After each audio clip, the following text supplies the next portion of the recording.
수녀님이 눈보라를 맞아갖고 산을 가는데 헤매다가 이제 오두막집을 발견한 거예요. 그래서 신부님이 수녀님 침대가 하나밖에 없으니까 나는 남자니까 수녀님은 침대에서 주무시고 나는 침낭에서 자겠다고. 그래갖고 이제 이렇게 이제 겨우 이제 그 어른 몸을 녹이고 신부님이 침낭에 이렇게 자꾸로 울고 잘라고 그러는데 수녀님이 신부님 저 너무 추워요 그러는 거예요. 그래갖고 신부님 어떻게 해? 자꾸를 열고 다시 나가갖고 담요를 하나 이제 갔다가 이제 수녀님 덮어줬어. 수녀님 이제 따뜻할 거라고. 그래갖고 이제 다시 이제 들어와갖고 이제 침낭을 딱 이렇게 해갖고 좀 잠을 막 들어갈 때 수녀님이 신부님 저 정말 추워요 그러는 거야. 신부님이 딱 일어나서 수녀님 사실은 여기 우리 둘밖에 없다. 아무도 우리 둘이 있는 거 모른다. 그러니까 수녀님 우리 부부처럼 오늘 밤을 좀 지내자. 그랬더니 수녀님 좋아요 그랬어요. 수녀님이 좋아요. 그래 아유 좋아요. 내가 이렇게 이렇게 젊은 사람 눈에 확 띄어요. 눈꼬리 쫙 올라가고 입꼬리 올라가서 또 나한테 강의 들어오면 그냥 와. 신부님한테 온다고 연필로 막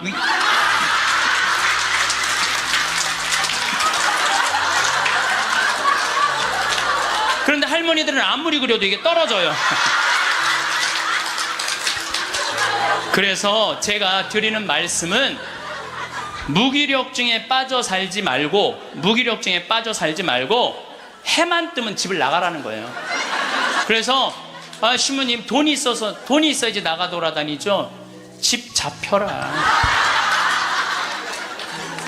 집을 잡혀라. 그래서 집 잡혀서 경복궁도 가고 덕수궁도 가고 온양온천도 가고 춘천도 가고 맛있는 것도 사 먹고 친구들하고 어울려서 평창 생태마을도 오고 돌아다닐 수 있을 때까지 돌아다니는 거예요. 그래갖고 집 잡혀갖고 돌아다닐 수 있을 때까지 다니는 할머니들은 죽을 때 어떻게 죽는지 아세요?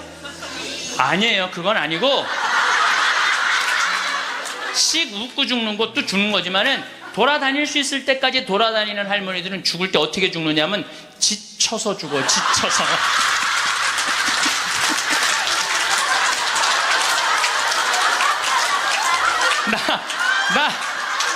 그러니까 95살쯤 돼갖고 나 도저히 못 돌아다니겠다. 나 힘들어서 도저히 나 이제 가야 되겠다. 그러면서 씩 웃으면서 죽는 거 지쳐서. 참 예수님 반갑습니다. 네, 우리 시작기도 바치고 강의 시작하도록 하겠습니다. 성부와 성자와 성령의 이름으로 아멘. 인생이란 채우는 일과 비우는 일이다. 지식과 정보로 머리를 채우고 사랑으로 가슴을 채운다. 꿈을 채우고 지갑을 채우고 집을 채운다. 그러나 인생이란 비우는 것이 더 중요하다. 다른 사람들의 생각을 받아들이려면 머리를 비워야 한다. 욕심이 지나치지 않으려면 마음을 비워야 하고 다른 사람에게 베풀려면 지갑을 비워야 한다. 잘 비우는 사람만이 잘 채울 수 있고 기쁨과 보람으로 가득 찬 인생을 살아갈 수 있다. 아멘. 영광이 성부와 성자와 성령께 성부와 성자와 성령의 이름으로 아멘. 예, 제가 작년에 아프리카 잠비아 무프리나라는 지역을 다녀왔습니다. 이곳은 인구가 15,000명인데 에이즈 환자가 1,600명이에요. 여러분들 요새 에볼라 그러는데 에볼라는 뭐 많이 걸려야 지금 한 10만 명 걸리는데 전 세계 에이즈 환자가 몇 명이냐면 3,500만 명이에요. 물론 이제 에이즈는 어느 정도 정복했다고 보는데 어쨌든 아프리카는 아직도 에이즈 환자가 굉장히 많아요. 한 15,000명 사는데 인구가 한 1,600명이 에이즈에 걸려 있는 거예요. 그래서 수녀님들이, 그것도 우리나라 수녀님들이 이 에이즈 걸린 아이들이에요. 뭐 나이 먹은 사람은 이미 죽었고 에이즈 걸린 아이들을 이렇게 약도 대주고 영양제도 대주고 그럽니다. 그래서 제가 작년에 가서 우리 의사 선생님들, 또 이 사람들이 이가 아파도 이를 못 빼요. 그래서 이제 치과 의사 선생님들 모시고 가서 에이즈 환자는 이게 이 빼는 게 굉장히 위험해요. 막 이렇게 이 날카로운 뭐 치과 도구가 이렇게 찔리면 안 되는데, 작년에도 그런 위험이 있었는데, 올해 간 선생님이, 저 수원에서 치과하는 우리 열심한 교우 선생님이 해다 찔렸어요. 그 에이즈 이 피가 그렇게 찔린 거죠. 그래서 어쨌든 이제 뭐 의사 선생님들 모시고 와갖고 이도 빼주고, 에이즈 아이들 영양제도 좀 대주고. 그러니까 엄마가 또 빨리 죽으니까 애들, 그 고아 아이들이 많은 거야. 근데 얘네들도 에이즈에 걸려갖고 나오는 거예요. 근데 얘네들이 5kg가 넘어야지 약을 먹는데 5kg가 안 돼. 3kg밖에 안 되는 거예요. 그래서 분유를 먹이면요, 일주일 만에 얘네들이 5kg가 돼요. 그리고 금방 쑥쑥 몸무게가 늘어요. 그래서 거기 보육시설에 가서 분유도 좀 이제 대주고, 그리고 돈이 없으니까 학교를 못 다니는, 초등학교를 못 다니는 아이들이 한 700명 정도 되는 거예요. 수녀님들이 그 아이들을 모아다가 공부를 가르치는데, 돈이 없으니까 책 12권을 가지고 한 명이 공부를 하는 거야. 그래서 필요한 게 뭐냐니까 책을 사달래. 그래갖고 가갖고 2명이 한 권을 볼 수 있도록 해줬어요. 근데 내가 간 결정적인 이유는, 나는 생태마을을 꾸미니까 거기에 자카란다 농장이 있어요. 근데 농장이 80만 평이야. 80만 평. 80만 평인데 수녀님이 2만 평밖에 농사를 안 짓고 있는 거예요. 그래서 내 수녀님한테 물어봤어요. 수녀님, 이거 농사 다 지면은 보육시설, 병원, 그 다음에 학교 다 운영할 수 있을 텐데 왜 2만 평밖에 못 꾸미고 있느냐? 그랬더니, 신부님, 우리는 맨손으로 농사 짓는다는 거예요. 포크레인도 없고 트랙터도 없고 경운기도 없어서. 여러분들, 맨손으로 농사 지면요, 한 사람이 1000평 이상 못 져요. 얼마나 농사가 힘든데요. 내가 생태학교 운영했을 때 학생들 입학을 많이 해요. 막 20명, 30명. 내가 물어봐요. 생태학교에 왜 입학했습니까? 제가 이제 은퇴를 해서 예전에 땅을 한 4000평 사둔 게 있는데, 그거 이제 농사 지으려고 농사 배우러 들어왔습니다. 그럼 한번 해봅시다. 그래갖고 이제 3월 한 달 동안 모종 내고 거름 뿌리고 막 해요. 한 달 지나고 나서 내가 다시 상담을 해요. 어떻게 농사 이제 한 4000평 질만 하십니까? 그러니까 해보니까 이게 쉽지 않으네요.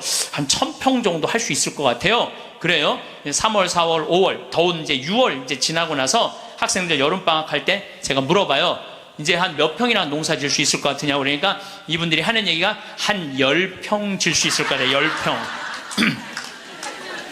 맨손으로 농사 짓는 게 진짜 힘들어요. 근데 수녀님이 거기서 맨손으로 농사를 짓고 있는 거야. 그러니 포크레인도 없고 트랙터도 없고 경운기도 없다는 거야. 수녀님, 얼마면 되겠냐니까 2억이면 되겠대. 걱정하지 말아라. 내가 한국에 가서 2억 만들어서 보내주겠다. 내가 또 뻥이 또 엄청나게 세요. 내가 신학교 다닐 때 내 별명이 뭐냐면 황뻥이었어. 황뻥. 일단 뻥을 쳐놓고 한국에 돌아와갖고 내가 강의 때 몇 번 얘기했어요. 평화방송에도 나가고, 내가 여러분들 아프리카에 정말로 멋있는 일을 하고 싶은데 1000만 원씩 20명만 도와주면 좋겠다. 여러분들 재산 5억 중에 10분의 1, 5천만 원은 내 거 아니라고 생각해야 된다. 그거는 어려운 이웃 도와주라고 하느님이 축복 준 거다. 나는 5천만 원까지 필요 없다. 그저 1000만 원씩 20명만 날 도와주면 좋겠다 라고 얘기를 했는데, 절에 다니는 분들, 교회 다니는 분들, 성당, 종파 초월이야.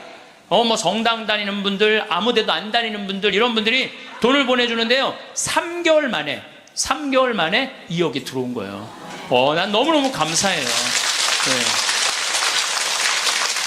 그분들이 정말 큰 마음 먹고 평생 모은 거 내신 분들도 많더라고요. 또 한 분은 마장동에 있는 분은 그냥 500원짜리 1000원짜리 따모 한 500만 원을 갖고 온 거예요. 그걸 그냥 드럼통에 싸갖고 와서. 하여튼 감동적인 일이 너무 많았어요. 그런데 이제 2억이 딱 이제 3개월 만에 들어왔는데 2억 들어온지 모르고 계속 전화해갖고 돈 보내준다는 거야. 그래서 내가 전화 받아갖고 이제 2억 들어왔으니까 그만 보내셔도 된다고 이렇게 말을 할 수가 있어야지. 돈을 보내준다는데. 계속 받았어요. 계속 받았는데 내가 요새 강의 때문에 책상에 못 앉았는데, 어젠가 그제 여기 평화방송 강의 준비한다고 밤 12시에 들어갔는데 1000만 원을 또 전주에서 어떤 분이 또 보냈더라고. 그것까지 합쳐서 들어온 돈이 7억 1000만 원이 들어온 거야. 7억 1000만 원. 아니 2억이면 되는데 7억이 들어오니까요, 사람의 마음이 간사해지더라고요. 난 그래서 이걸 하면서 그 복지시설 사람들 이해가 되더라니까요. 그 돈 떼어먹는 사람들 이해가 되더라니까, 이래서 떼어먹는구나. 어쨌든 내가 이제 포크레인 트랙터 경운기 사주기로 했으니까 그거 사주러 나갔어요. 나는 공투 조그만 걸 사주려고 갔는데 수현이 말을 바꾸는 거예요. 공투는 안 된다는 거예요. A10을 사자는 큰 거. 왜냐면은 여기 개미산이 한 2,000개 있어요. 농장 안에. 개미산이 있으니까 농사를 못 짓는 거예요. 개미산 때문에 가려서 2,000개나 되는데 얘네들이 짐은 100년 동안 짓는 거야. 산 하나를. 100년 동안 지니까 얼마나 크겠어. 여기 이건 말도 안 돼. 이거 한 2층 정도 되는 큰 개미산을 져놓는 거예요. 그럼 거기다 농사를 지려면 이게 한 보통 하나에 100평 정도 차지하고 있거든요. 그 농사를 지려면 장정둘이서 꽃갱이로 한 달을 뽀개야 그거 하나를 뽀개는 거야. 그 2,000개를 언제 뽀개? 그래서 포크레인을 사달라는 건데 공투를 사주면 바가지를 꼽으면은 그 개미산을 포크레인 못 이겨요. 그래갖고 포크레인이 넘어진다는 거예요. 사달라면 1m 20짜리 큰 거 사달라는 거예요. 공투는 한 7천만 원이면 되거든요. 근데 그냥 A10을 사러 나갔더니 2억 8,700이야. 돈 좀 떼어먹어 보려고 그랬더니 떼어먹을 돈이 없는 거야.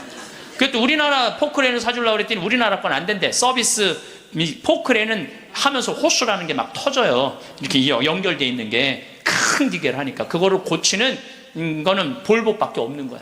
그래서 볼보로 살려고 그랬더니 엄청 비싼 거예요. 그래갖고 어떻게 약속을 했으니까 2억 8,700짜리 포크레인 샀어요. 그 트랙터 6천만 원짜리 사고 경운기 2대 1,200만 원짜리 사서 작년에 11월 달에 인천항에 가서 택배로 붙였어. 또 이 포크레인이 너무 크니까 포크레인을 잘라요. 난 또 포크레인 자르는 거 처음 알았어. 포크레인을 잘라갖고 컨테이너 2대 나눠서 보낸 거야. 기술자를 보내갖고 붙이는 기술자도 보내고. 근데 여러분들 포크레인하고 트랙터만 보내면 걔네들이 알아서 일해요? 기술자도 따라가야 되네. 그러니까 작년 11월 달에 포크레인 트랙터 택배로 붙일 때 기술자 둘도 택배로 붙였어. 그냥. 그런데 이 기술자들 둘 한 달 월급 완전히 기계를 고칠 줄 아는 기술자를 찾아서 보내야 되니까 둘 한 달에 800만 원이에요. 그 1년 쓰면 1억 아니야. 돈이 팍팍 줄어드는 거야. 이제 그거 이제 끝나고 난 다음에 거기 걔네들이 그냥 기술자가 따라가면 막 알아서 해요. 기름 대야 되잖아요. 기름도 한 달에 1,000만 원씩 되는 거예요. 기름도 한 달에 1,000만 원씩. 예, 기름도 한 달에 1,000만 원씩. 돈이 막 완전히 줄어드는 거야. 근데 수녀님이 내가 처음에는 빈말인 줄 알았대요. 2억 보내주겠다고. 근데 포크레인 보내지, 기술자 보내지, 기름값 보내지. 그러니까 수녀님이 자신감이 생겼나 봐. 신부님 귀양 도와주실 거 우리가 닭을 팔고 싶은데 지금 잠비아는 여름이에요. 45도까지 올라가요. 그러니까 보통 1시간 거리에 닭을 못 파는 거야. 상하니까. 그러니까 신부님 냉동고를 보내주면은 닭을 팔 수 있을 것 같다는 거야. 얼마냐니까 2,200만 원이래. 2,000이면 돈도 아니지만 1억씩 막 나가는데 걱정하지 말아라. 내가 보내주겠다. 내가 보내줬어요. 냉동고를 보내줬더니 수녀님이 너무 신난다는 거예요. 왜 신나냐 그러니까 한 마리도 못 팔던 닭을 한 달에 1,200마리씩 판다는 거예요. 1,200마리씩.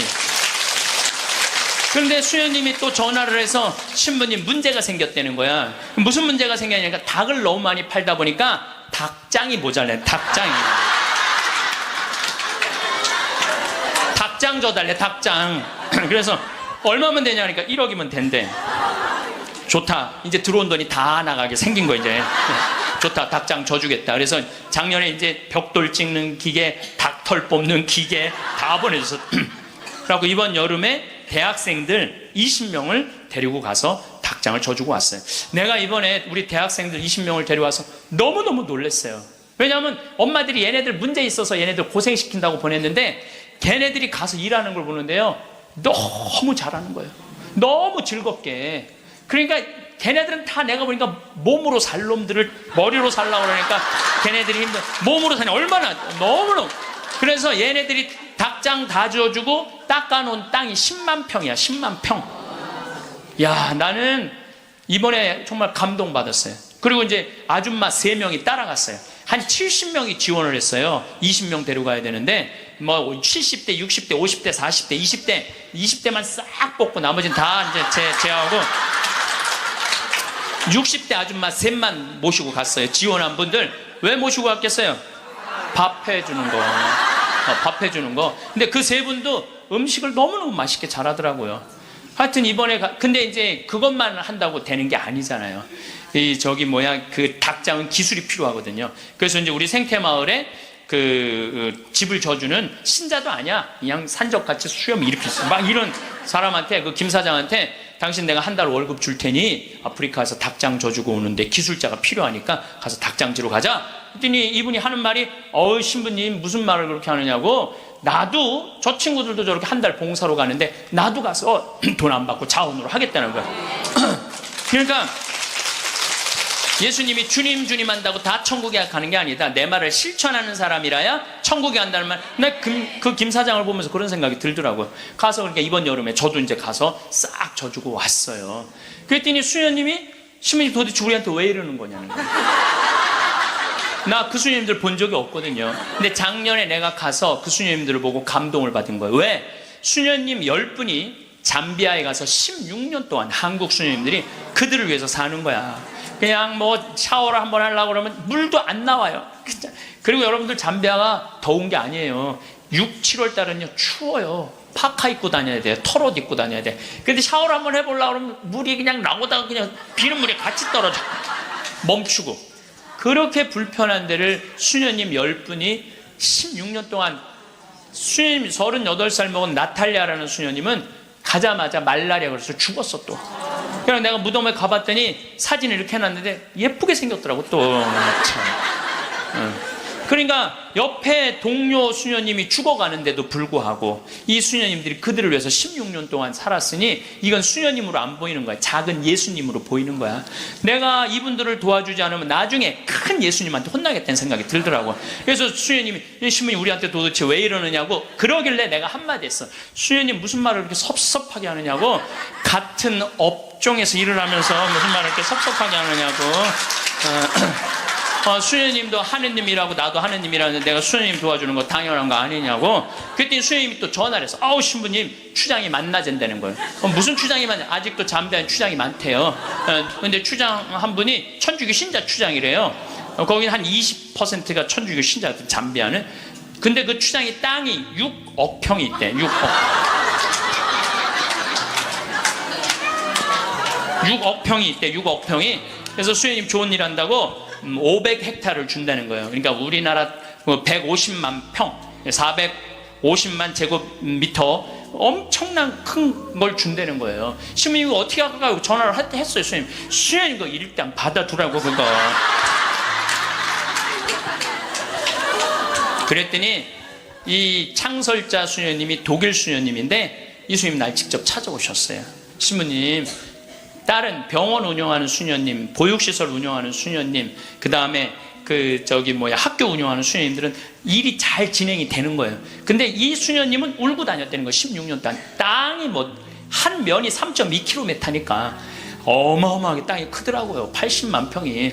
근데 이 넓은 거를 수녀님 무슨 재주로 해요? 돈은 없지, 일은 하고 싶지, 16년 동안 울고 다녔다는 거예요. 근데 요즘 이 수녀님이 웃고 다닌다는, 웃고 다닌대. 그리고 친구 수녀들한테 이렇게 말한대요. 이것들아, 눈물로 씨 뿌리던 사람들이 기쁨으로 곡식을 거두리다. 이러고 다닌다는 거예요.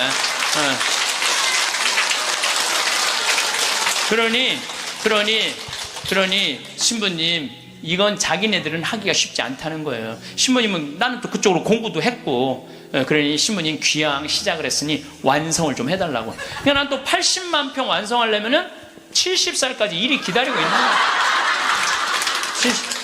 난 아무리 살아도 아무 상관없어. 심심할 일이 없어. 심심할 일이.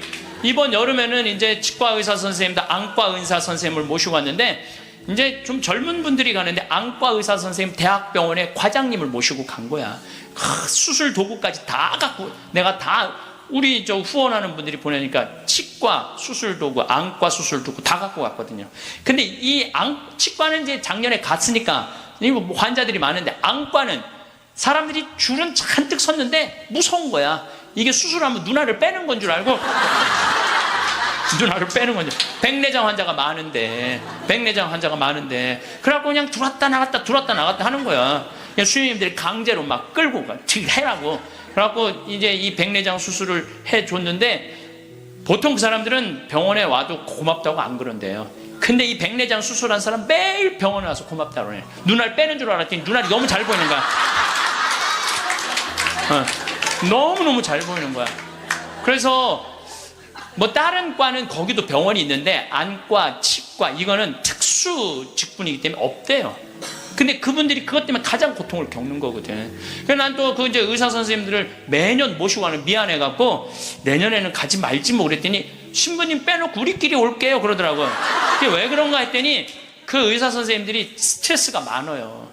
그 아주 환자들 불평 그거 다 받아내는 거 너무 스트레스가 많은 거야. 그런데 그 선생님들 마지막 날 저녁에 이제 항상 회의를 하거든요. 신부님 내가 의대 다니면서 내가 막 라면 먹고 그래. 그러니까 바쁘니까 보람을 한 번도 못 느꼈대. 내가 이렇게 힘들게 공부한 보람을 여기 와서 느낀다는 거야. 그러니까 나는 내년에 안 가려고 그랬는데 자기네들끼리 간다는 거예요. 참 그래서 내년에 나 어쩔 수 없이 또 가게 생겼어요. 내년 여름에. 근데 이제 10만 평을 깎아놨는데 거기도 지금 지구온난화 때문에 굉장히 11월 시작하면서부터 우기가 시작됐는데 빗님이 안 오신 거예요. 그래갖고 보름 동안 안 오는데 지지난주부터 빗님이 오기 시작을 했다는 거야. 수녀님이 내가 이제 이양기라고 땅이 넓으니까 다 보내줬어요. 그 편지가 어제 왔어. 보니까 신부님 뿌렸는데 지금 비가 오시는데 옥수수가 대가 올라오기 시작한다는 10만 평에. 나는 그게 내 것도 아니고 그 프란치스코 전교 수녀회 건데도 나는 내 게 아니잖아요. 그게 그 수녀님들 도와주러 간 거니까. 그런데도 그거 생각하면 너무 행복해요. 이야, 난 정말 행복한 사람이구나. 너무너무 좋죠. 그러니까 이제 이제 70살까지 나는 일이 기다리고 있는 사람이야. 그러면 70살이 되면 이제 뭐를 해야 돼? 은퇴를 해야 돼요, 우리 신부들. 여러분들 70살이면 멀쩡한 나이예요. 여러분들 요즘 나이 계산하는 법 새로 나온 거 아시죠? 내 나이에 0.7년을 곱하면 그게 본 나이예요. 그러니까 지금 70살은 77이 49, 49살이에요. 49살. 49살이라니까 70살들은 70살이에요? 잠깐 일어나 보세요. 미안하지만 일어나 보세요. 아니 괜찮아요. 누가 70살이라고 그래? 49살이지. 49살이에요. 49살. 그러니까 우리가 이제 70살에 은퇴, 신부들이 70살에 은퇴를 하면은 너무 아깝잖아요. 그래서 한 달에 한 번 우리가 동창 모임을 하는데 우리 동창 신부들하고 그러는 거야. 야, 우리 은퇴해갖고 그렇게 40년 사제로 살았지만은 너무 젊은 때 은퇴한다. 우리 뭐 할까? 은퇴하면은. 그래서 내가 항상 하는 얘기가 야, 우리 은퇴하면은 이 사주 카페는 있는데 왜 신부 카페가 없냐?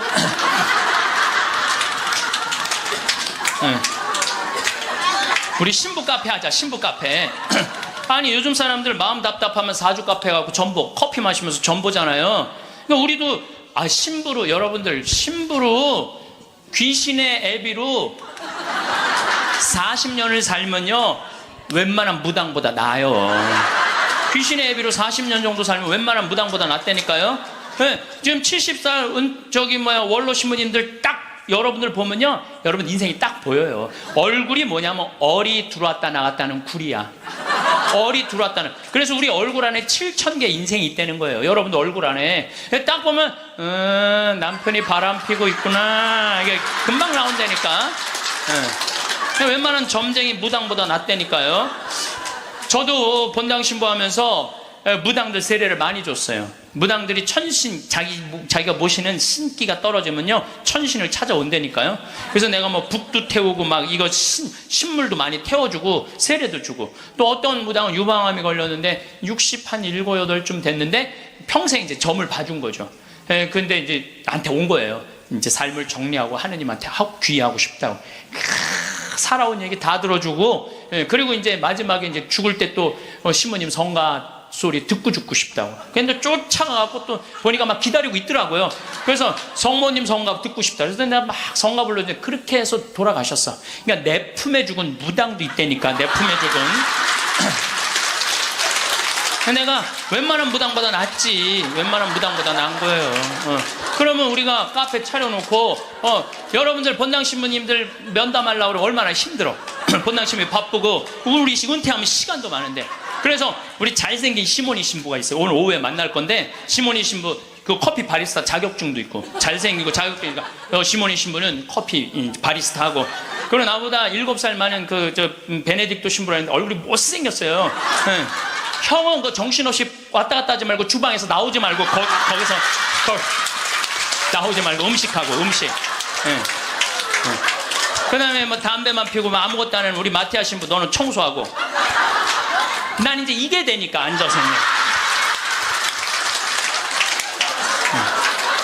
내가 장소도 다 봐뒀어요. 장소는 어디로 했냐면은 남한산성 성지가 있는데 남한산성 성지가 새로 성당을 줘서 갔어요. 옛날 구성당이 아주 그 창호주로 잘 줘놨어. 그래갖고 그 성당 터 달라고 그랬어. 여러분들 남한산성 그 근처에 또 점 보는 데도 많아요 보면. 그래갖고 이제 거기에 이제 신부 카페. 우리는 은퇴해서도 할 일이 있는 거야. 그러니까 나는 이제 뭐 대학 하라고 이제 기부금도 40억 받았으니까 나는 200살까지 살아도 일이 있어요. 200살까지. 근데 여러분들은 무슨 계획이 있느냐? 나 이걸 묻고 싶은 거예요. 무슨 계획이 있느냐? 지금 60살 되신 분들은 100살까지 살아요. 100살. 50살 되신 분들은 110살까지 살아. 110살. 40대신 분들은 120살까지 살아. 120살. 제가 20년 전에 강의하러 다니면서 여러분들은 이제 100세 시대가 옵니다. 신부님 뻥하지 말라고 무슨 100살까지 사느냐고. 근데 요즘 여러분들 100세 안보장, 100세 연금보장 나왔어요 안 나왔어요? 100세 시대 온 거예요. 근데 올해 한 보험회사에서 무슨 상품이 나왔냐면 110세 건강 안심보험이 나왔다니까요. 그러면 이분들이 보험회사 분들이 야 100세 상품 나왔으니까 다음에 110세 할까? 이거 아니죠. 그때는 암 정복된다고 보는 거예요. 그리고 그때는 치매도 어느 정도 잡는다고 보는 거예요. 혈압, 당뇨 다 잡는다고 보는 거예요. 그러니까 그리고 60년 후야. 60년 후인데 여러분들 1년에 0.5년이 늘어나. 1년에 0.5년 평균. 그러니까 지금 86세가 가장 많이 죽는 나이래요. 86세가. 근데 2020년에는 몇 세에 가장 많이 죽느냐면 90세에 가장 많이 죽는데 2020년. 그럼 2020년이면 몇 년 후에? 6년 후야. 6년 후. 그럼 여기 60살 되신 분들 66살 되면은 90세가 가장 많이 죽는다 그러면 그분들 몇 살까지 살 것 같아요? 100살은 그냥 가는 거 60세들은. 50세들은 110살 가는다니까. 아직 산 것도 아니라니까 여러분들. 40살들은 20년 더 살고 60년을 더 살아요. 60년. 그런데 며칠 전에 소련 러시아에서 먹으면 120살까지 사는 알약을 개발했대요. 미토콘트리아라고 우리가 이렇게 장도 늙어가면서 노화가 진행인데 그걸 먹으면 그 노화 진행 속도를 그렇게 늦출 수가 있다는 거야. 10년 후부터 시판한다는 거야. 120살까지 사는 일이 벌어지는 거야. 120살. 그러면 이거 어떻게 되는 거야 이거? 이거 보통 심각한 문제가 아니라니까 여러분들. 지금 웃을 일이 아니에요 지금. 웃을 일이 아니에요. 예, 심각한 거예요. 3년 전에 우리나라가 100살 이상이 1700명 선에서 왔다 갔다 했어. 3년 전에. 여자가 1600명, 남자가 100명. 3년 전에 100살 이상이. 예. 그런데 올해 내가 인구 통계청에 들어서 자료를 뽑아보니까 올해는 100살 이상이 몇 명이냐면 14,000명이에요. 14,000명. 3년 만에 100살 이상이 10배가 늘어난 거예요. 10배가 늘어났어요. 90에서 100살까지는 몇 명이냐면 13만 4천 명. 80에서 90살까지 몇 명이냐면 97만 명. 그 다음에 60에서 70살까지는 270만 명. 그래서 65세 이상이 몇 명이냐면 정확하게 49만 명인데 650만 명이에요. 650만. 65세 이상이 650만 명. 초등학교 애들이 270만 명. 270만 명. 그러니까 초등학교 애 하나에 할머니 셋이에요. 지금 그런 세상이 됐다니까요. 우리는 어렸을 때 길에 나가보면요 애들이 바글바글 했어요. 구슬치기, 딱지치기, 담방구, 자치기. 낮에만 그렇게 돌아다녀서 밤에 깡통 돌리게 해보면 온 놈들이 다 깡통 돌리고 다녔어요. 근데 요즘 길에 나가면 애들 하나도 없어요. 어딜 돌아다니는지. 누구만 돌아다니? 할머니, 할아버지들만. 할머니가 길에 꽉 찼어. 또 할머니들이 어서 유모차 주사, 유모차를 밀고 온 세상을 다 다녀. 유모차를 밀고 온 세상을 다 다녀. 유모차를 밀고 무슨 뭐 놀이터, 슈퍼마켓. 그래서 여러분들 무슨 현상이 있느냐면요, 무슨 현상이 있느냐면은 그 노인정 앞에 가보세요. 유모차가 10대씩 끝나고 나면 밀고 다 집에 가고. 이거 어떻게 할 거야?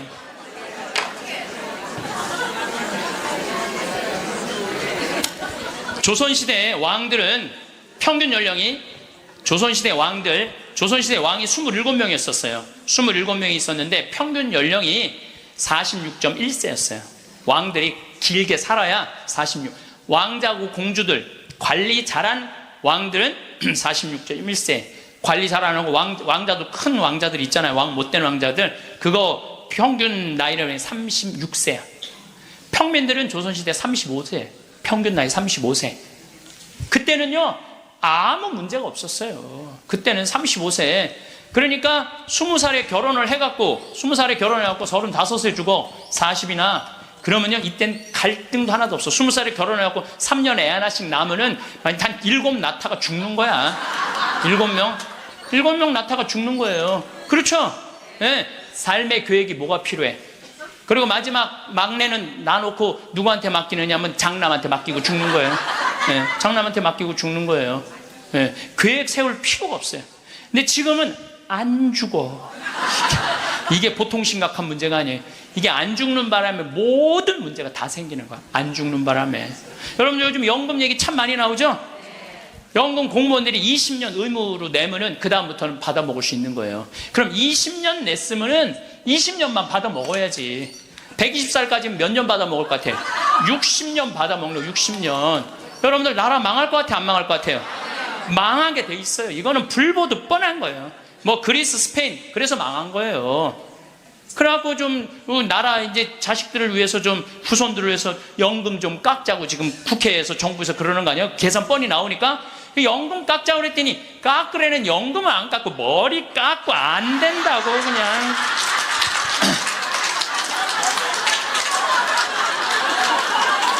아니 누가 연금 깎자고 그랬지 머리 깎자고 그랬어?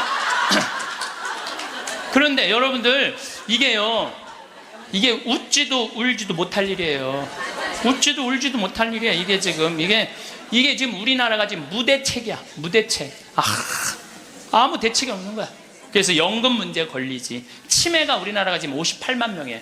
여러분들 35살 때 죽을 때 치매 걸려요? 이땐 치매 걸릴 시간도 없어요. 근데 지금 80, 90 방에 가만히 앉아 있으면은요, 네가 누군지 내가 누군지도 모르고 그냥 이러고 있는 거예요. 네가 누군지 내가 누군지도 모르고. 그러면 치매가 이렇게 있으면은 이 한 집에 5, 6 매달려 있다고 보면은 300만 명이 치매 때문에 고통을 겪고 있는 거예요. 모든 문제는 안 죽어서 생기는 문제예요. 그리고 난 정치인들도 보면 참 머리 나빠.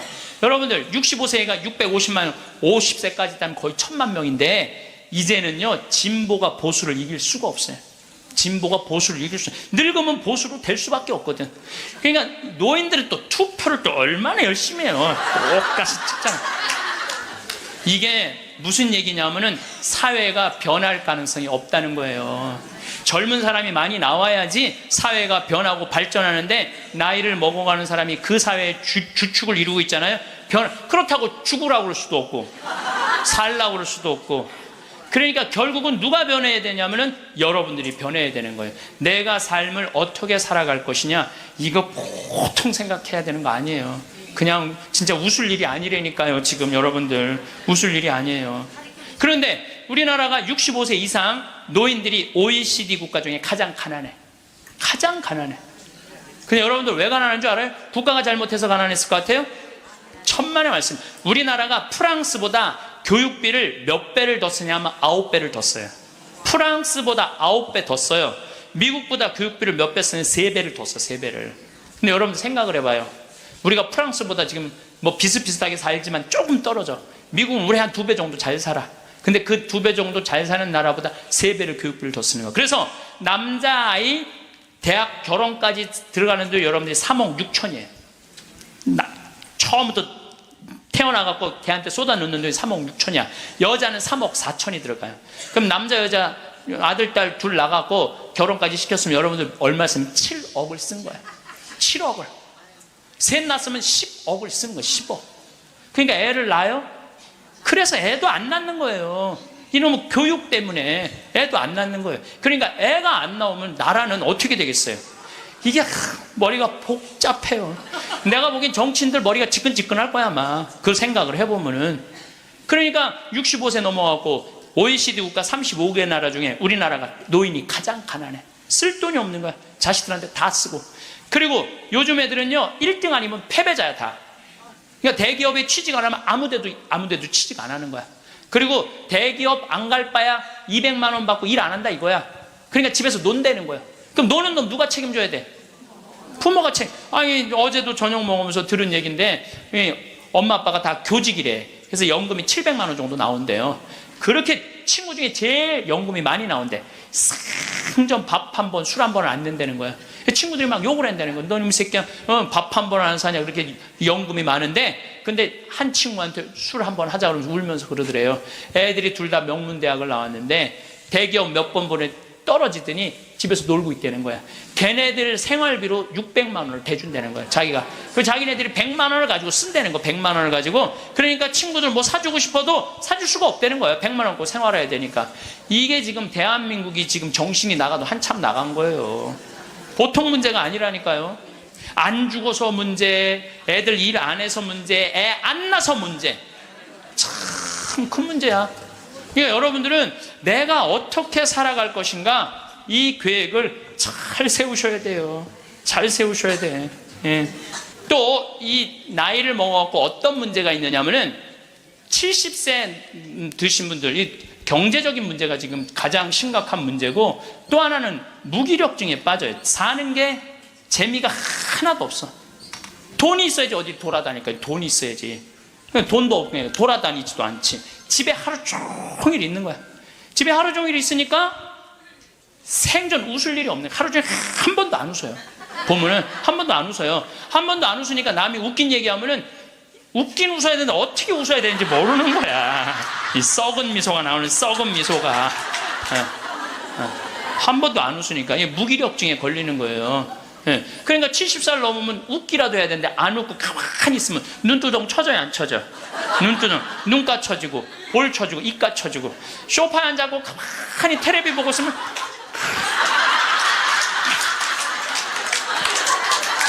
소파에 앉아고 텔레비만 째려보고 있는 거야. 아니 텔레비가 뭘 잘못했다고. KBS 한번 째려보고 MBC 한번 째려보고 SBS 한번 째려보고 평화방송 한번 평화방송 볼 때 더 째려봐. 저 무슨 얘기하는 건가. 뭐 애들 다 떠나고 여러분들 애들 다 떠나고 남편하고 있으면 뭐 깨가 쏟아질 것 같아? 깨 안 쏟아져요. 신혼 때나 깨가 쏟아지는 거지. 소파에 앉아 이렇게 있는데 남편이 지나가면은 투명인간이 지나가나 보다.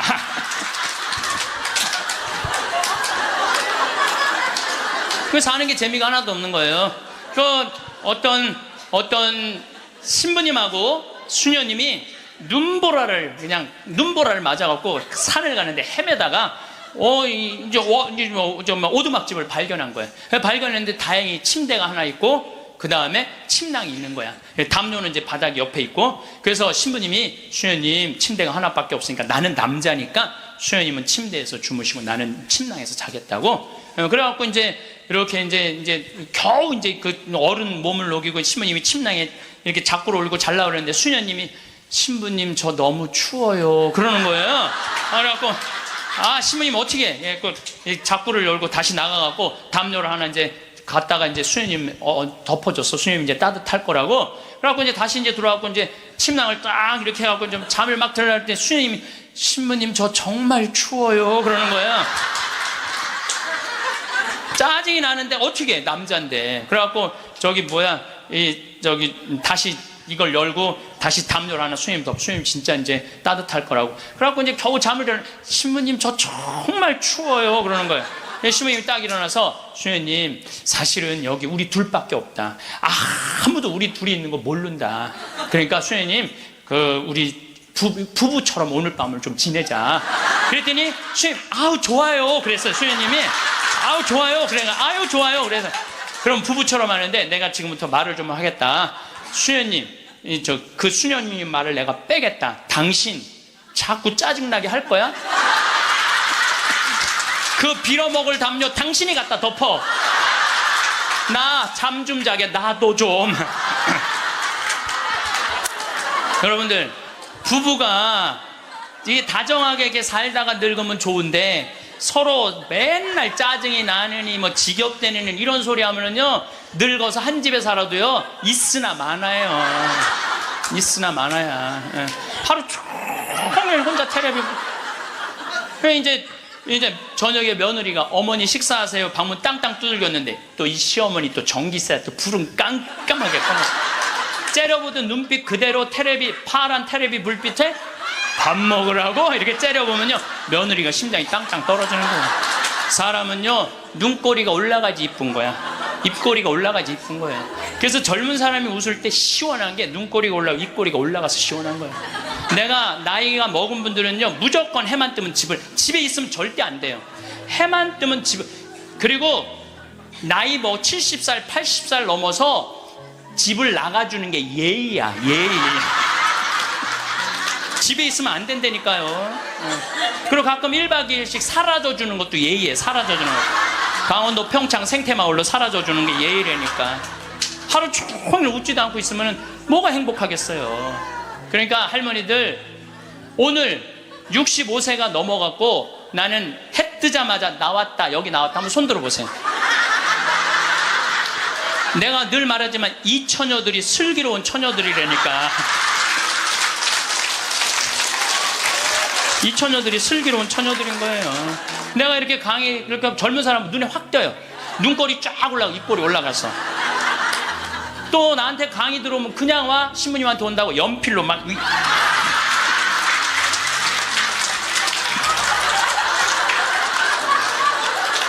그런데 할머니들은 아무리 그려도 이게 떨어져요. 그래서 제가 드리는 말씀은 무기력증에 빠져 살지 말고 해만 뜨면 집을 나가라는 거예요. 그래서 신부님 돈이 있어야지 나가 돌아다니죠. 집 잡혀라. 집을 잡혀라. 그래서 집 잡혀서 경복궁도 가고 덕수궁도 가고 온양온천도 가고 춘천도 가고 맛있는 것도 사 먹고 친구들하고 어울려서 평창 생태마을도 오고 돌아다닐 수 있을 때까지 돌아다니는 거예요. 그래갖고 집 잡혀갖고 돌아다닐 수 있을 때까지 다니는 할머니들은 죽을 때 어떻게 죽는지 아세요? 아니에요. 그건 아니고 씩 웃고 죽는 것도 죽는 거지만은 돌아다닐 수 있을 때까지 돌아다니는 할머니들은 죽을 때 어떻게 죽느냐면 지쳐서 죽어요. 지쳐서.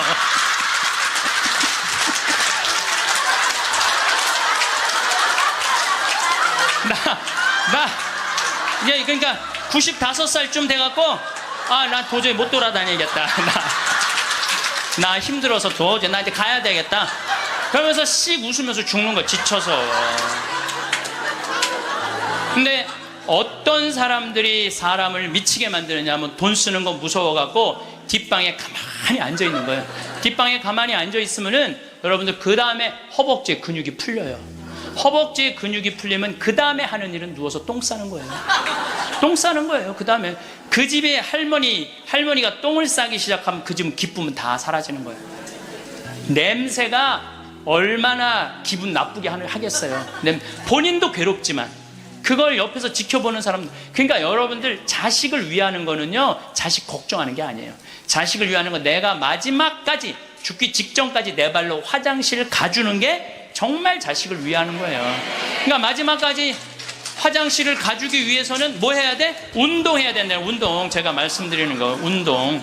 네, 운동. 여러분들 2살 때 자랑스러운 게 뭔지 알아요? 똥오줌 가르는 거예요. 2살 때 자랑스러운 건 똥오줌 가르는 거예요. 3살 때 자랑스러운 건 뭐냐면 이가 나는 게 자랑스러운 거예요. 그렇죠? 12살 때 자랑스러운 건 뭐냐면 또래 친구가 있는 게 자랑스러운 거야. 그때 엄마 아빠 필요 없어. 또래 애들이랑 막 뛰어놀고 다녀. 18살 때 자랑스러운 건 운전을 할 줄 아는 게 자랑스러운 거예요. 20살 때, 20대 때 자랑스러운 건 애인이 있는 게 자랑스러운 거예요. 애인이 있는 게 35살 때 자랑스러운 건 돈을 버는 게 자랑스러운 거야. 50살 때 자랑스러운 건 뭐가 자랑스러워? 돈이 많은 게 자랑스러워. 60살 때 자랑스러운 건 뭐가 자랑스러운 줄 알아? 애인이 있는 게 자랑스러워. 그때도 애인이 있어 자랑스러운 거예요.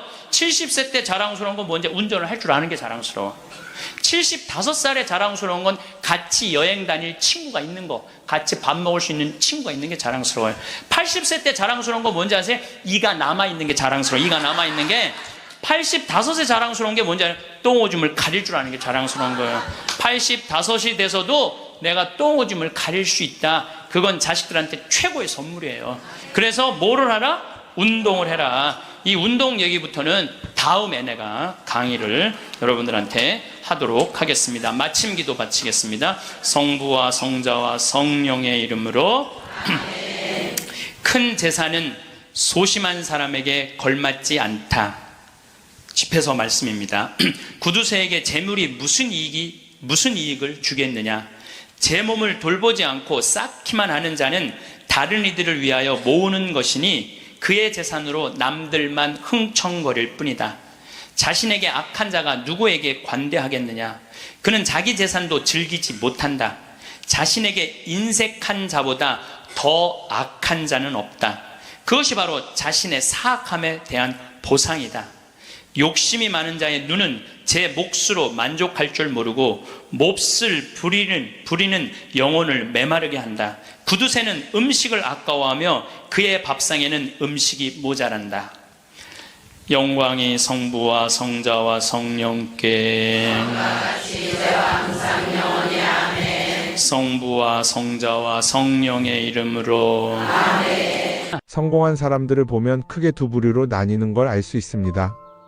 하나는 자신이 성공했다고 여기저기 떠벌리고 다니는 사람들, 그리고 또 하나는 조용히 아무 말 없이 자기 삶을 사는 사람들입니다. 우리는 흔히 성공을 하면 자연스럽게 자랑하고 싶어질 거라고 생각하죠. 좋은 차를 사고 비싼 시계를 차고 SNS에 멋진 사진을 올리고 싶을 겁니다. 왜냐하면 그렇게 하면 남들이 나를 더 인정해 줄 거라고 믿으니까요. 하지만 현실은 그렇지 않습니다. 오히려 진짜 성공한 사람들은 그렇게 행동하지 않습니다. 왜냐하면 보여줄 필요가 없기 때문입니다. 돈이 많다고 높은 자리에 있다고 유명하다고 해서 굳이 그걸 드러낼 필요는 없습니다. 그걸 아는 사람들은 이미 알고 있고 모르는 사람들은 알 필요가 없죠. 그런데도 굳이나 성공했다고 떠드는 사람들이 있습니다. 그런 사람들은 왜 그럴까요? 간단합니다. 그 사람들은 사실 그렇게까지 성공한 게 아니기 때문입니다. 우리는 종종 SNS에서 성공한 사람들을 봅니다. 해외여행을 가고 고급 레스토랑에서 밥을 먹고 멋진 차를 타고 다니는 모습? 그런데 가만히 보면 그런 걸 보여주는 사람들은 언제나 뭔가를 팔고 있습니다. 강의를 팔든 자기 브랜드를 홍보하든 아니면 단순히 자기 자존감을 유지하려고 하든 간에 결국 목적이 있는 거죠. 진짜 부자들은 그렇게 하지 않습니다. 오히려 조용히 아무도 모르게 자기 일을 합니다. 왜냐하면 자랑해서 얻을 게 없기 때문입니다. 오히려 괜히 잘난 척했다가 사람들에게 이용당하거나 시기와 질투를 받거나 쓸데없는 오해를 사는 게 더 피곤합니다. 이건 단순한 돈 이야기가 아닙니다. 사회적인 성공을 이룬 사람들도 마찬가지입니다. 진짜 실력 있는 사람들은 자기 실력을 굳이 떠벌리지 않습니다. 왜냐하면 그럴 필요가 없으니까요. 자기 분야에서 최고라면 사람들이 먼저 알아서 찾아옵니다. 반대로 실력이 부족한 사람일수록 자기를 포장하려고 애씁니다. 우리가 흔히 듣는 말이 있죠. 빈수레가 요란하다. 이 말이 괜히 있는 게 아닙니다. 정말 내실이 있는 사람들은 굳이 시끄럽게 굴지 않습니다. 반대로 겉만 번지르르한 사람들은 자기가 얼마나 대단한지 떠들고 다닙니다. 이걸 좀 더 현실적인 예로 들어볼까요? 동창회에 나가면 꼭 이런 사람이 있습니다. 옛날에는 별거 아니었는데 갑자기 잘 됐다고 나타나서 자기가 얼마나 성공했는지 자랑하는 사람. 처음에는 다들 와 대단하다 하고 들어주지만 시간이 지나면 어떨까요? 대부분 속으로 이렇게 생각할 겁니다. 저 사람 뭐 저렇게까지 티를 내? 결국 그런 사람은 점점 멀어지게 됩니다. 반면에 정말 성공한 사람들은 조용합니다. 굳이 자기가 어떻게 살고 있는지 설명하지 않죠. 그런 사람들은 오히려 주변에서 먼저 알아보고 자연스럽게 존경을 받습니다. 그게 진짜 성공입니다. 그럼 우리는 어떻게 해야 할까요? 내가 뭔가를 이루었을 때 굳이 남들에게 알릴 필요가 있을까요? 물론 가까운 사람들에게 좋은 소식을 전하는 건 좋습니다. 하지만 굳이 모든 사람들에게 나 이렇게 잘 살고 있어요 하고 알릴 필요는 없습니다. 그런 행동은 결국 나에게 득이 되지 않습니다. 성공이라는 건 원래 조용한 겁니다. 내가 잘 되고 있으면 주변 사람들이 자연스럽게 알게 됩니다. 굳이 내가 말하지 않아도 내 행동과 태도에서 묻어나오게 되어 있습니다. 그러니 굳이 보여주려고 애쓰지 마세요. 오히려 그게 더 진짜 성공한 사람의 태도입니다. 사람은 사회적 동물이라고 하잖아요. 혼자 살아갈 수 없고 결국 사람과의 관계 속에서 기쁨도 얻고 때로는 상처도 받습니다. 그런데 한 가지 생각해 볼 게 있어요. 우리가 정말 인간관계가 필요해서 맺고 있는 걸까요? 아니면 그냥 그래야 한다고 배워서 어쩔 수 없이 유지하고 있는 걸까요? 어릴 땐 친구 많으면 좋다고 하죠. 사회생활에서도 인맥이 중요하다는 말을 많이 합니다. 그런데 정작 주변을 보면요, 인간관계가 넓은 사람일수록 스트레스를 더 많이 받아요. 전화벨이 울릴 때마다 이번엔 또 무슨 부탁일까 싶고 단체 채팅방에서 메시지가 올 때마다 이걸 또 어떻게 대답해야 하나 고민하죠. 관계가 많아질수록 책임과 피로도 함께 늘어나는 겁니다. 어떤 사람들은 인간관계를 줄이면 외롭지 않겠냐고 해요. 그런데 가만히 생각해보면 진짜 외로움을 느끼는 순간이 언제인지 아세요? 오히려 불필요한 인간관계 속에 있을 때입니다. 같이 밥을 먹고 얘기를 나누는데도 뭔가 허전하고 대화가 컥 돌고 속마음을 나누지도 못할 때, 그럴 때 우리가 더 외롭다고 느끼죠. 그렇다고 당장 인간관계를 다 끊어버릴 순 없겠죠. 하지만 적어도 내가 정말 소중하게 여겨야 할 관계와 그냥 관성적으로 유지하는 관계는 구분할 필요가 있습니다. 예를 들어 매번 나한테 부탁만 하고 정작 내가 어려울 땐 연락 한 번 없는 사람. 내가 실수하면 뒷담화를 하면서 내 앞에서는 웃는 사람. 이런 관계를 굳이 계속 이어갈 이유가 있을까요? 가끔은 이런 경험도 있을 거예요. 우연히 어떤 사람과 친해졌는데 만난 지 얼마 되지도 않았는데 너무 많은 걸 털어놓는 사람들 있죠. 자기 속사정부터 가족 문제, 직장 고민까지 쏟아내는 사람들. 이런 경우 두 가지의 가능성이 큽니다. 하나는 그냥 감정적으로 의존할 사람이 필요해서일 수도 있고 또 하나는 내가 믿을 만한 사람인지 떠보는 걸 수도 있어요. 어떤 경우든 이런 관계는 오래가기 어렵습니다. 사실 친밀함이라는 건 시간이 필요한 법이에요. 적당한 거리를 두고 천천히 서로를 알아가야 하는데 초반부터 급격하게 가까워진 관계는 쉽게 무너지는 경우가 많습니다.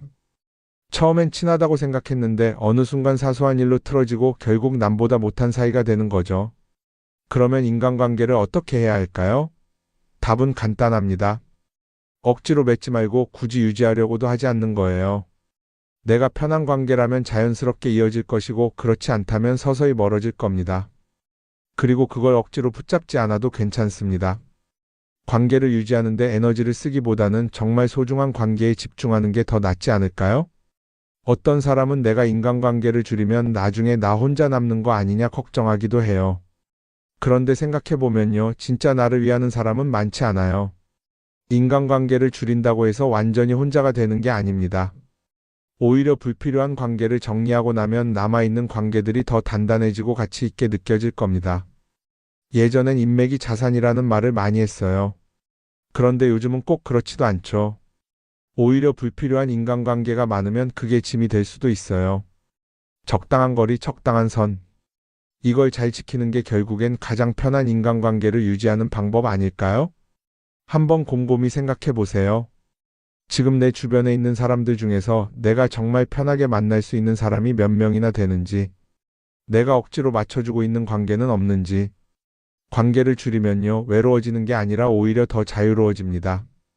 그리고 자유로워진 만큼 내 인생에서 정말 중요한 것에 집중할 수 있게 됩니다. 인간관계 너무 많은 걸 신경 쓰다 보면 정작 중요한 걸 놓칠 수 있어요. 그러니까 이제는 한 번쯤 정리해보는 것도 나쁘지 않을 겁니다. 사람들이 돈을 많이 벌고 싶어 하는 이유가 뭘까요? 단순히 돈이 많으면 좋으니까? 물론 그것도 있겠지만 사실 돈을 원하는 진짜 이유는 더 나은 삶을 살기 위해서겠죠. 그런데 문제는 돈을 많이 번다고 해서 반드시 삶이 나아지는 건 아니라는 겁니다. 오히려 더 많이 벌수록 더 많이 쓰게 되는 경우가 많아요. 가끔 이런 생각해 본 적 없으세요? 예전에는 돈이 지금보다 훨씬 적었는데 이상하게 그때가 더 여유로웠던 것 같다. 왜 그럴까요? 사실 우리가 원하는 건 돈 그 자체가 아니라 돈을 통해 얻을 수 있는 자유인데 돈을 벌면 벌수록 그 자유를 잃어버리는 경우가 많아요. 더 좋은 차, 더 좋은 집, 더 좋은 옷을 사면서 점점 더 많은 돈이 필요해지고 결국엔 돈을 벌기 위해 또다시 일해야 하는 악순환에 빠지게 되는 거죠. 한번 생각해 봅시다. 우리가 정말 필요해서 뭔가를 사는 경우가 얼마나 될까요? 필요해서라기보다는 남들이 가지고 있으니까 없어 보이기 싫으니까 혹은 그냥 기분 전환을 위해서 소비하는 경우가 훨씬 많아요. 그리고 그런 소비를 할 때마다 스스로 이렇게 합리화를 하죠. 이 정도는 나를 위한 투자야. 그런데 가만히 보면 그 소비가 진짜 나를 위한 소비인지 아니면 그냥 사회가 만든 기준에 끌려가고 있는 건지 헷갈릴 때가 많습니다. 예를 들어 예전에는 스마트폰 하나면 충분했는데 이제는 스마트워치도 있어야 하고 무선 이어폰도 필요하고 태블릿도 있어야 할 것 같고 하나를 사면 또 다른 무언가가 필요해지는 시기예요. 사실 이건 우리가 그렇게 만들어진 겁니다. 광고도 그렇고 SNS도 그렇고 자꾸 우리에게 이렇게 말하죠. 이걸 사야 더 행복해질 수 있어요. 그런데 정작 그걸 사고 나면 어때요? 처음 며칠은 좋죠. 그런데 시간이 지나면 또 다른 걸 사고 싶어져요. 왜냐하면 물건이 우리를 오래 행복하게 만들어주지는 않거든요. 특히 요즘은 SNS가 이런 소비 심리를 더 부추기는 것 같아요.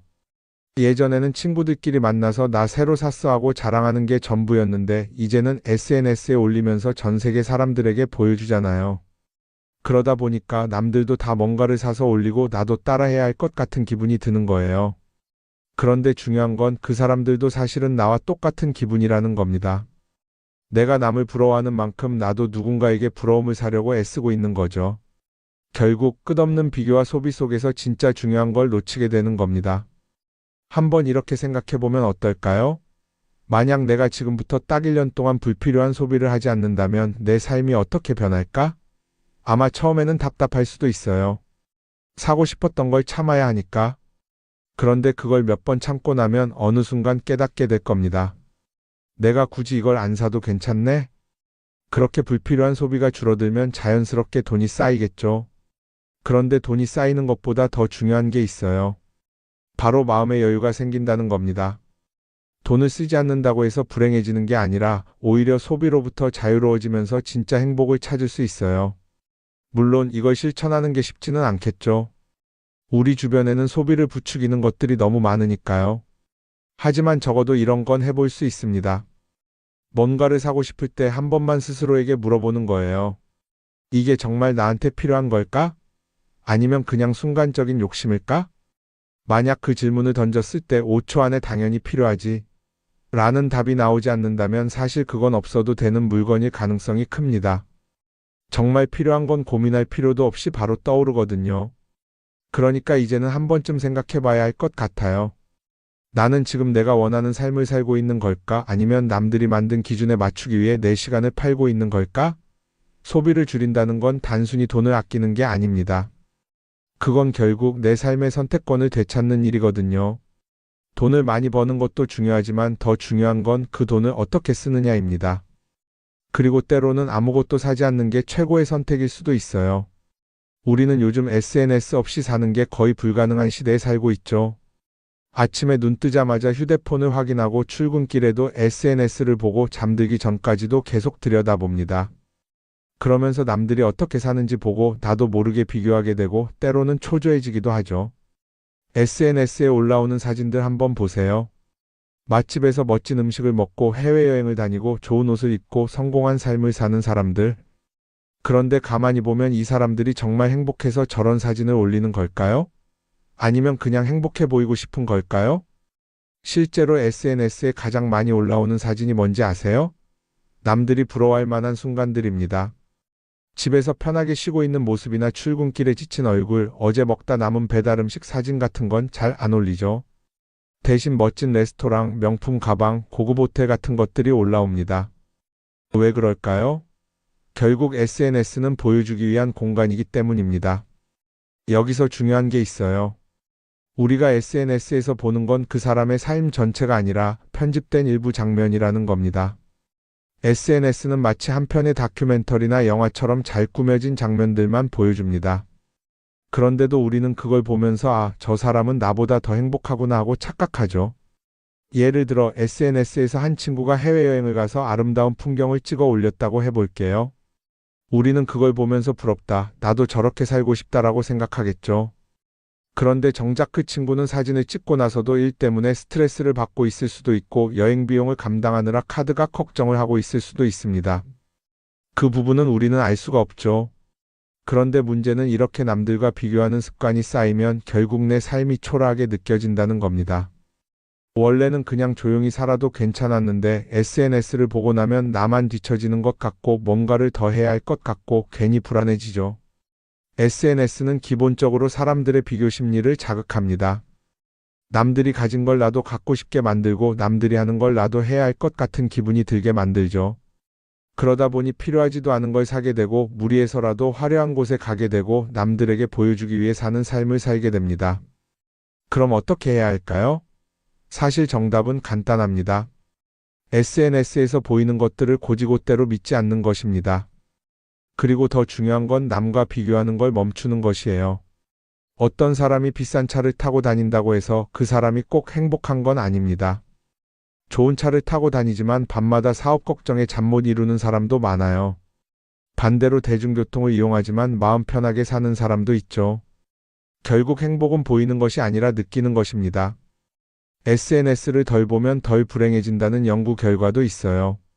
하루 종일 남의 삶을 보면서 비교하는 시간을 줄이면 내 삶에 집중할 수 있는 시간이 많아지는 겁니다. SNS를 완전히 끊을 필요는 없지만 최소한 그 안에 있는 것들이 전부 진짜라고 생각하지 않는 태도는 필요합니다. 우리는 누구나 자신만의 속도로 살아가고 있어요. 남들은 남들대로 사는 거고 나는 나대로 살면 됩니다. SNS에서 남들의 화려한 모습을 볼 때마다 한 번쯤 이렇게 생각해 보세요. 이건 그 사람이 보여주고 싶은 삶일 뿐이다. 그러면 조금은 편해질 겁니다. 사람들은 다들 자기 인생을 살아간다고 생각하죠. 그런데 가만 보면 정말 자기 인생을 사는 사람이 얼마나 될까요? 많은 사람들이 사실은 남이 만들어 놓은 기준에 맞춰서 살고 있어요. 좋은 대학, 좋은 직장, 좋은 차, 좋은 집. 다들 이런 걸 목표로 삼지만 정작 내가 원하는 삶이 뭔지 깊이 생각해 본 적이 없는 경우가 많아요. 이건 어릴 때부터 교육받아온 방식과도 관련이 있어요. 우리는 어릴 때부터 이렇게 살아야 한다는 틀 안에서 자라죠. 공부 열심히 해서 좋은 성적을 받아야 하고 좋은 직장을 가져야 하고 결혼도 적당한 때에 해야 하고 마치 인생이 정해진 수순이라도 있는 것처럼요. 그러다 보니 나 스스로 정말 원하는 걸 고민하기보다는 그냥 남들이 정해놓은 목표를 따라가게 돼요. 그런데 이렇게 남의 기준에 맞춰서 살다 보면 어느 순간 공허함을 느끼게 됩니다. 이게 정말 내가 원했던 삶인가? 하는 의문이 들 때가 오죠. 어릴 땐 성적이 목표였고 사회에 나와서는 연봉이 목표였고 결혼하고 나서는 아이 교육이 목표였는데 그 목표를 이루고 나면 허무한 거예요. 계속 뭔가를 이루긴 했는데 정작 나는 어디에 있는지 모르겠는 거죠. 진짜 중요한 건 내가 원하는 게 뭔지를 아는 것이에요. 그런데 이게 쉽지 않죠. 오랫동안 남의 기준대로 살아왔기 때문에 막상 내가 정말 원하는 게 뭐지? 하고 물어보면 선뜻 대답하기 어려운 경우가 많아요. 하지만 이 질문을 하지 않으면 우리는 평생 남이 정한 기준 속에서 살게 됩니다. 그럼 어떻게 해야 할까요? 첫 번째로 필요한 건 내가 왜 이런 생각을 하게 됐는지 스스로 점검하는 거예요. 예를 들어 내가 비싼 차를 사고 싶다고 생각한다면 그게 정말 내 필요 때문인지 아니면 남들에게 잘 보이기 위해서인지 한번 따져봐야 해요. 만약 남들이 나를 어떻게 볼까 하는 게 더 중요하다면 그건 내 기준이 아니라 사회가 만들어 놓은 기준일 가능성이 큽니다. 두 번째는 다른 사람의 의견에 휘둘리지 않는 연습을 하는 거예요. 우리는 살아가면서 끊임없이 남들의 평가를 받죠. 그 나이에 그런 걸 시작한다고? 지금 그게 가능하겠어? 이런 말들이 우리를 흔들어 놓습니다. 그런데 그런 말에 신경 쓰다 보면 결국 아무것도 하지 못하게 돼요. 중요한 건 남들이 뭐라고 하든 내가 결정하는 거예요. 물론 남의 조언을 들을 수도 있고 참고할 수도 있죠. 하지만 최종 결정은 항상 내 몫이어야 합니다. 내가 결정하고 내가 책임지는 거. 그렇게 해야 내 삶을 온전히 내 것으로 만들 수 있어요. 세 번째는 내가 한 선택에 책임지는 자세를 가지는 거예요. 많은 사람들이 무언가를 선택하고 나서도 후회하죠. 괜히 이걸 했나? 이 선택이 잘못된 건 아닐까? 그런데 한 가지 확실한 건 후회한다고 해서 과거가 바뀌지는 않는다는 거예요. 내가 한 선택이라면 그 선택이 틀렸다고 해도 받아들이고 그 안에서 최선을 다하는 게 더 중요해요.